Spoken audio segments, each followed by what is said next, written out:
Dati-rati maraming pamilyang Pilipino ang kapos. May mga magulang na hindi alam kung saan kukuha ng makakain. Sa ayuda naman, matagal sila naghihintay bago makakuha. Kapag may kalamidad, ang relief goods, mano-manong inihahanda, kaya matagal dumating.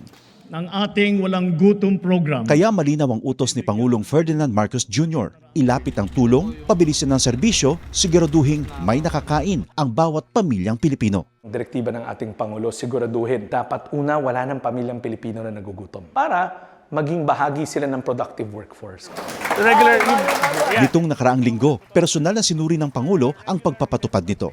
Sa Walang Gutom Food Stamp Program, ang mga benepisyaryong tulad ni Lola Lumen ay tumatanggap ng 3,000 pisong food credits kada buwan sa electronic card, pambili ng masustansyang pagkain sa DSWD partner stores. Hindi na bibiyahe, mas mabilis. Ang resulta, nakikita. Mga masusustansyang pagkain ang agad na iuwi. Meron na ring balansyado na nutritional value ang binibigay, lalo na sa mga bata.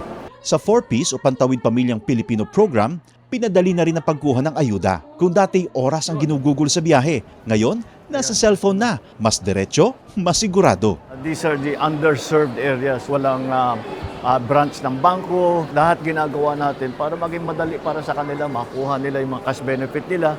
Sa oras naman ng sakuna, mas mabilis na rin ang responde dahil sa mas maayos sa paghahanda at mass production ng relief goods. Kung dati ilang araw ang hinihintay, ngayon sa loob na lang ng ilang oras na ipadadala na ang tulong. Ito ang malinaw na resulta. Mas mabilis na serbisyo, mas malapit sa tao at mas nararamdaman sa araw-araw. Sa buong bansa, tuloy-tuloy ang trabaho. Isa-isang inaayos sa mga bagay na magpapagaan sa buhay ng mga Pilipino dahil walang Pilipino ang dapat magutom, mapabayaan, walang maiiwan.